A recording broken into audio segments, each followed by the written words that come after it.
جەنابی بەڕێزم کاتەوە هەموو کاتێکتان باش خۆشحاڵین کە جارێکی دیکە دێنەوە دیدارتان بە هەفپەیڤینێکی نوێ لە بەغدای پایتەختی عێراقەوە. هەفپەیڤینی ئەمجارەمان لەگەڵ بەڕێز دکتۆر مەحموود ئەلمەشهەدانی سەرۆکی یەکەم پەرلەمانی عێراق پاش ڕووخانی ڕژێمی سەدام حوسێن.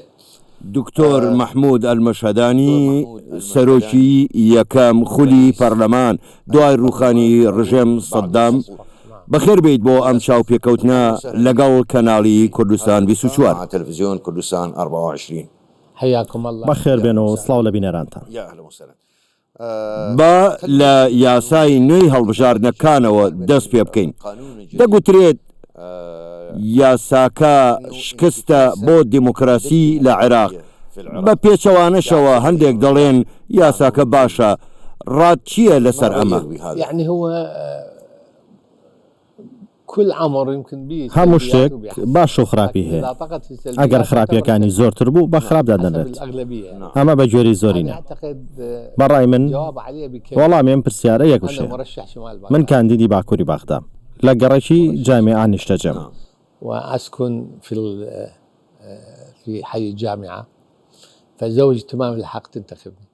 ژنەکەم و منداڵەکانم بۆیان نییە دەنگم پێ بدە، چونکە پێناسی نیشتەجێبوونیان گەڕێکی جامعەیە. منیش کاندیدم لەسەر باکووری باغدا. جا دیموکراسی لەکوێدا ژنەکە نەتوانێت دەنگت پێ بدە؟ باشە دکتۆر، مەبەست لەم یاسایە چییە؟ کاتێک دایان ڕشت نەیان دەزانی هەڵا لە یاساکەدا هەیە؟ بیرۆکەکە لە شەقامەوە بوو کە ئەمە داواکاری تشرینیە، بەڵام من پێم وایە ئەمە وانە، بەڵکو بە ناوی تشرینی دادەشراوە، چونکە هەندێک لە سیاسیەکان کەسانی تشرینیان هەیە، هەندێک لە ڕەوتەکانی شەڕە. ئەم هاوکێشە و یاسایە پێشتر لەلایەن ڕەوتی سەدرەوە تاقی کراوەتەوە. ڕەوتی سەدر لەو شێوازەدا بۆ ناوخۆی ڕەوتەکەی بەکاری هێناوە و سەرکەوتوو بوو، تا ئێستا سەرکەوتوو بە تایدا. جەماوەڕەکەی خۆی بەسەر ناوچەکاندا دابەش دەکرد. بۆ هەرێکێک لەو ناوچانەش کەسێکی دیاری دەکرد و داوای لە خەڵک دەکرد تەنیا پشتیوانی لەو کەسە بکەن و پشتیوانی لە هیچ کەسی دیکە ناکەن. بۆیە ئەم یاسایە پێدۆزەیەکی سەدری سەرکەوتووە بۆ دەستکەوتنی زۆرترین کورسی لە پەرلەمان بۆ ئەوان. بۆیە من لەو بڕایاندا سەرنجام ئەم یاسایە دەبێتە هۆکاری پەرتەوازایی و لە ناو پەرلەمانی داهاتوو، چونکە کاندیدی ئێستا پشت بە دەنگی ناوچەکەی خۆی دەبەستێت، نەوەک خەڵکی دیکە. بۆیە کاتێک سەر دەکەوێت دەڵێت خەڵکی ناوچەکەی خۆم دەنگی پێداوم، بە پشتیوانی قاوەرە سیاسیەکەم نەبووە. دوجار جۆرێک لەسەر بەخۆی دەبێت. دوایی هەڵبژاردن باشە ئەستام دەبێت 28 کەس لەسەر پۆستێک ڕازی بکەیت بۆ دەنگدان لەسەر پڕکردنەوەی پۆستی وەزارەتێک و دوان. چەند کات پێویستە بێت؟ بەڵام پێشتر لە ڕێگەی قاوەڕەکان 5-6 ڕەزامەندیان دەدا، نەوەک لەسەر ئاستی تاک. دەتوانی ماوەکە کورتکەوە. فتستطيع أن تختصر الوقت. باشە دکتۆر، بەڕای تۆ سربەخۆکان دەتوانن سەر بکەون یان ئەوانە دەبن کە بەناو سربەخۆن و پاشگری لایەنە سیاسیەکانی دیکەن؟ تەنانەت ئەوانەی کە سەر بە حزبەکانن حەز بە جۆرێک لە سربەخۆی دەکەن، چونکە بەجێ هەڵدرا بوو خۆی هەوڵ بۆ سەرکەوتنی خۆی بدات. بۆ یەک قاوارەکەی ناتوانێت منەتی بەسەردا بکات و پێ بڵێت من دەنگم بۆ کۆکردیتەوە، بەڵکوم لە ملانەیەکی کەسی بۆ لەگەڵ ئەوانی دیکە. لەگەڵ ئەوەشدا لایەنێکی باشیم یاسای ئەوەیە خەڵک دەتوانێت تەنیا دەنگ بە کەسی ناوچەکەی خۆی بدات و بواری زیاتر بە سەربەخۆکان بدرێت بۆ سەرکەوتن. پێشتر ئەگەر کاندیدێک لە ناوچەکەی خۆی دەنگی زۆری شێنابووە، بەڵام حزبەکەی دەبووە ڕێگر. بۆ نمونە ڕاید فەهمینا وابزانم حەمید مەجید موسا بوو لەگەڵەوەی 15,000 دەنگی هێنا بوو بەڵام حزبەکەی نەیتوانی ڕێژەی پەڕینەوە بۆ پەرلەمان دەستەبەر بکات بۆیە نەبووە پەرلەمانتار ئەندامێکی دیکەی حزبێکی دیکە بە 5,000 دەنگ سەرکەوت. باشە دکتۆر ئەگەر بەڕاشکاوی وەڵامم بدەیتەوە تۆ گەشتبینی بە پەرلەمانی داهاتوو یا ڕەشبینی ئەوەی کە دەتوانێت شتێ بگۆڕێت؟ هیچ شتێک نییە مای گەشتبینی بێت شتێکی نوێ نییە بۆ ئەوی گەشتبین بین بەڵام هیوادارین ئاقلێتەکە بگۆڕدرێت ئیرادە بۆ چاکسازی سیاسی هەبێت. خۆشە دەزانیت هەموو چاکسازێکی سیاسی نیازی دەوێت هەنگاوی یەکەم و سووربوونی پێویستە لەو بڕادام هەمومان لە نێو کەشتی چاکسازیدا دەبین بۆ چونکە هۆکارێکی دیکە لە گۆڕەپانەکە دروست بووە کە هۆکاری تشری نییە بۆ ئێستا عێراقیەکان ئەگەر شتێکیان بەدڵ نەبوو دێنە سەر شەقام و ناڕەزایەتی دەردەبڕن لەوانێ ئەم جارش نەگەڕێنەوە ماڵەوە تەنیا بەڕوخانی دەسەڵات نەبێت. باشە دکتۆر با بگەڕینەوە بۆ ئەو پەرتو بڵاوی سەرکردەکانی سوننە بکەین ئەوەی دەیبینین بە هەندێک لە سەرکردەکانی سوننە دوور خراونەتەوە یاخود دوور خراونەتەوە لە ساحەی سیاسی بۆ پێکاتی سوننە بژاردەی بەرەنگاربوونەوەی دوای ڕوخانی ڕژێم هەڵبژارد ڕاستە بە مقاومە ناتوانێت بە سەر ئەمریکادا سەرکەوێت بەڵام دەتوانێت بە شکۆمەندیەوە بدۆڕێت. ئێمە کاتێک ڕوبەڕووی ئەمریکا بووینەوە سەر نەکەوتین بەڵام بە شەرمەزاریەوە شکستمان نهێنا چونکە وڵاتێکی گەورەیە و ئێمە بڕیاری بەرەنگاربوونەوەماندا و ڕوبەڕووی بووینەوە شەڕمان دۆڕاند بەڵام بەسەر شۆڕینا ئەم شەڕە بووە هۆکاری پەرتەوازەی سەرکردەکان ئەوەی کوژرا ئەوەی هەڵات ئەوەی گیرا دواتر تایفێت ئێمەی شەکەت کرد شەڕی تایفی ئەمەش بۆ هۆکاری زیاتری پەرتەوازەیمان کاتێک خەریک بوو لەم کێشانە بینێ دەرەوە داعشمان لە پەیدا بوو شارەکانی ئێمەی داگیر کرد و زیاتر پەرت و بڵاو بووین دواتریش شەڕەکانی ڕزگارکردنەوە دەستی پێکرد ئەمەش بۆ هۆکاری ڕاگەاستنی و ئەو شتانە سەرنجام کۆمەڵگا هەمووی پەرتەوازە بوو پێکاتەی سوننە هەستی بە ناومێدی کرد کاتێک هیچ سەرکردەیەکیان لە کۆن و نوێ نەیتوانی برینەکانیان ساڕش بکەن.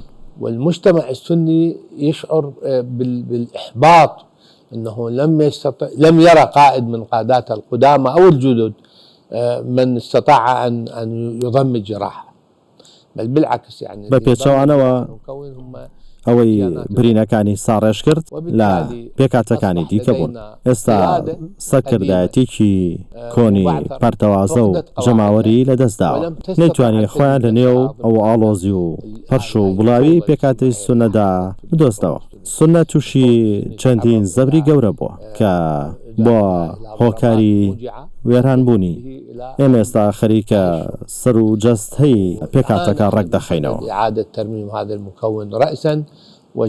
باشە دکتۆر سیاسیەکانی عەراب وەکو مەرجەعێکی کورد سەیری سەرک بارزانی دەکەن بۆ بڕیارە کوردیەکان بۆ سوننەش مەرجەعێکی نییە یان ئەنجومەنی بەلایانی کەمەوە عاقڵمەندان پێک بهێنن یاخو عاقڵمەندان وەکو گوتم بۆ ئەوەی ببێتە مەرجەع بۆ بڕیارەکانتان بۆ ئەوەی لەو پەرتەوازیە ڕزگارتان بێت.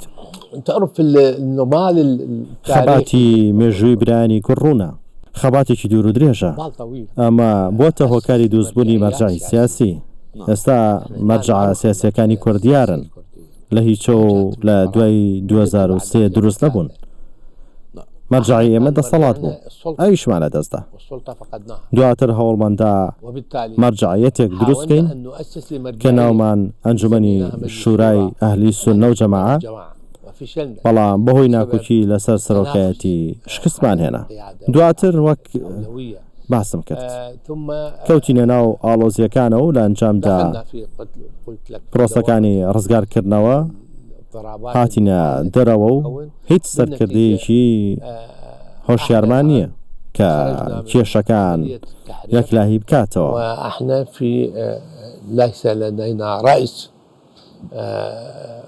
خەڵکانی دیکەش هاتن و گەنجانی ئێمەیان بۆ خۆیان پەلکێش کرد ئێستا لایانی سوننە و شیعە لە کوردستان نین ڕگابرایەتی برایانی کورد بکەن يعني الآن ماكو بكردستان مثلا كيان أو حزب سني أو حزب شيعي ينافس الأخوة الكرد بينما احنا مناطقنا بەڵام لە ناوچەکانی ئێمە ئەمە هەیە جا ئێستا چیمان پێویستە شانەیەکمان لە سەرۆک پەرلەمانەکان سەرۆک فراکسیۆنەکان وەزیرانی پێشوو دامەزراندووە کە ژمارەیە کەسایەتی دیکەشی لە خۆ گرتووە کە پێشتر پۆستی باڵیان هەبووە ئەوانەی پۆستی وەزارەتی بەرگری و پلاندانان و وەزارەت و پۆستی دیکەیان بەدەستەوە بووە ئەمە لە ڕاستیدا هەوڵێکە بۆ ڕێخستنەوەی ناوماڵی سوننە و دۆزینیەوەی مەرجعیەتێکە بۆ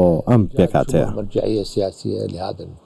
باشە دکتۆر بابینە سەر بابەتی دەرچوونی هێزەکانی بیانی بە تایبەت ئەمریکا لە پەرلەمان تەنیا شیعە دەنگی لە سەرچوونە دەرەوەی هێزەکانی بیانی داوە پێکاتەی سوننە و کورد دەنجیان نەدا ئایا هۆکارەکەی بۆ ئەوە دەگەڕێتەوە کە کورد و سوننا مەترسیان هەیە لە داهاتوودا هاوبەشی ڕاستەقینە لە عێراق نەمێنێت ئەو منە الشەراکە الحەقیقیە في العێراق من تەنیا دەتوانم لە بری پێکاتەی سوننە قسە بکەم کورد پەیوەندی استراتیژی لەگەڵ ئەمریکا هەیە مانیوەی ئەمریکا زامنی مافەکانیانە لە دوای 2003ەوە بەدەستیێناوە یان پێشەوە وعدەیە لە سەردەمی ناوچەی دژەفڕینەوە ئەم هاوپەیمانێتی و پەیوەندیە استراتیژیە لە دەست بدات ئەگەر داوای کشانەوەی هێزەکانی ئەمریکا بکات پشتیوانێکی گرنگی خۆی لە دەست دەدات بە تایبەت کە دەوڵەتی تایبەتی خۆی نییە بۆیە پێویستیان بە پاڵپشتی نێو دەوڵەتی هەیە بەڵام عەرەبی سوننە ڕاست ئێمە لەگەڵ ئەمریکا هاوڕێنین دوایین کەس بیری لێ بکەینەوە هاوڕێتی بکەین ئەمریکیەکانن چونکە ڕوبەڕبوونەوەی زۆرمان لەگەڵیان هەیە تەنانەت گومان دەکەم داعشیش لەلایەن ئەمریکاوە بۆ سزادانی پێکاتەی سوننە دروستکرابێت بەڵام لە واقعدا بوونی هێزەکانی بیانی لە عێراق کە بە ڕزامەندی حکوومەتە زامنی پاراستنی دۆخی ئەمنی ناوچە سوننە نشینەکانە بۆیە دەمانپرسی ئایا ئەگەر داوای چونە دەرەوەی هێزەکانی ئەمریکا بکەین حکوومەتی عێراق دەتوانێت دۆخی ئەمنی ناوچەکانمان بپارێزێت و جارێکی تر داعش و ڕێکخراوی دیکە نەگەڕێنەوە ئێمەش توانای زەبرێکی دیکەی هاوشێوەی داعش ناگرینەوە جا ئەگەر هێزەکانی عێراق توانای پاراستنی ئێمەیان هەبێت ئێمە کێشەمانیە بۆیە داوامان کرد فەرماندەی گشتی هێزە چەکدارەکان بێتە پەرلەمان و بەڵێنی پاراستنی ناوچەکانمان و پڕکردنەوەی بۆ شای بدات ئێمە ئاگادارین تا ئێستاش حکوومەتی عێراق پشت بە زانیاری هەواڵگری و تەکنەلۆژیای پێشکەوتووی هاوپەیمانان دەبەستێت بوونی ئەو هێزانەش لەسەر داوای حکوومەتی عێراقە ئەم بابەتە پەیوەندی بە پەرلەمانەوە نییە بەڵکو دەبێت حکوومەتی عێراق داوای کشانەوە بکات ئێستاش وا دیارە حکوومەتی عێراق خەریکی دانوستانە لەم بارەوە بۆیە دژایەتی ئێمە بۆ کشانەوە جیاوازە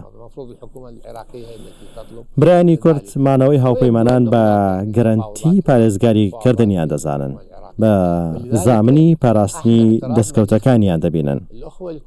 ئێمە ترسمان لە بۆشایی ئەمنی هەیە. حکوومەتی عێراقیش ناتوانێت بۆشاییەکە پڕ بکاتەوە. احنا لا خايفين انه يكون فراغ امني والحكومة العراقية غير قادرة على سد. بەڵام دکتۆر ئێستا بۆشایی ئەمنی هەر هەیە لەو ناوچەی بە سێگۆشەی سوننە دەناسرێت لە نێوان سەلاحەدین کەرکووک و دیالە. داعش لەو ناوچەیە چالاکە بە تایبەتی لە شەودا هێزەکانی عێراق توانایی کۆنتڕۆڵکردنی ئەو ناوچەیان نییە بۆیە ترسەکان لە شوێنی خۆیەتی في مكانه يعني.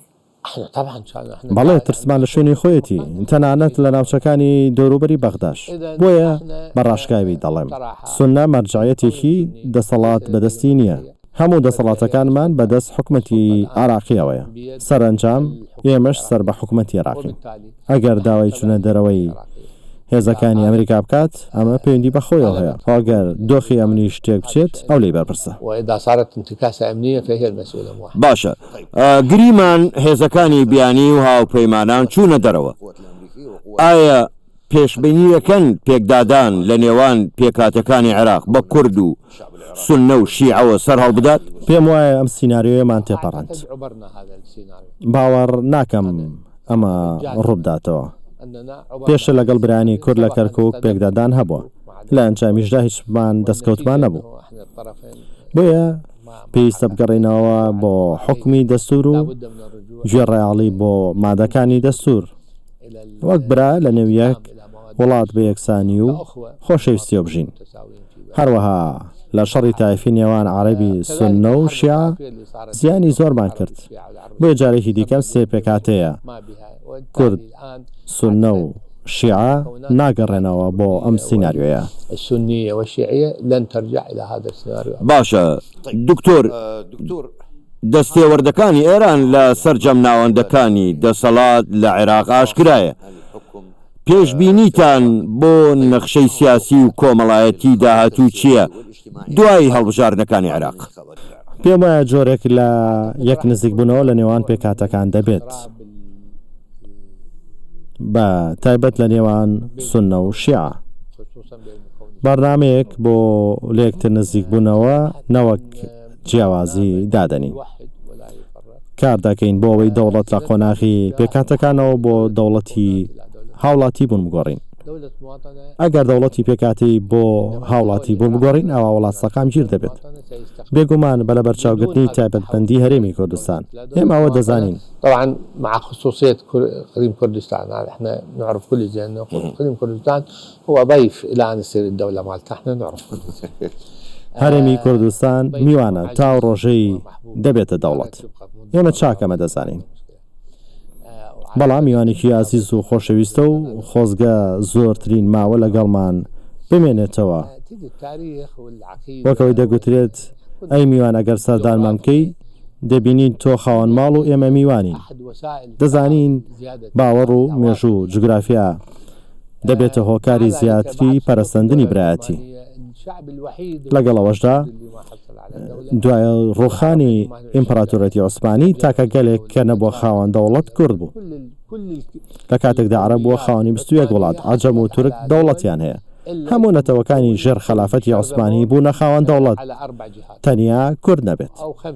بەسەر 4 وڵاتدا دابەشکران یان 5 وڵات. ڕاستە لە ڕوسیاش وا دیارە بڕیارێکی نێودەوڵەتی هەیە بۆ ئەوەی دەوڵەتی کوردی دروست نەبێت. لەگەڵەوەشدا ئەگەر دروست بێت ئێمە 50 وڵاتی مسلمانین دەبێتە 51مین وڵات. ئەمە کێشە نییە بەڵام کێشەکە هەندێک جار لە جوگرافیا دەبێت. ئەم ناوچەیە هی منە ئەمە هی تۆیە. ئەمەش دەکرێت بە برایانە و لێگەیشتنی لەبارەوە بکرێت. بەڵام لە شەقامی عێراقی ئێستا داوای حکوومەتی هاوڵاتی بوون و تێپەڕاندنی قۆناغی مەزەبی دەکرێت.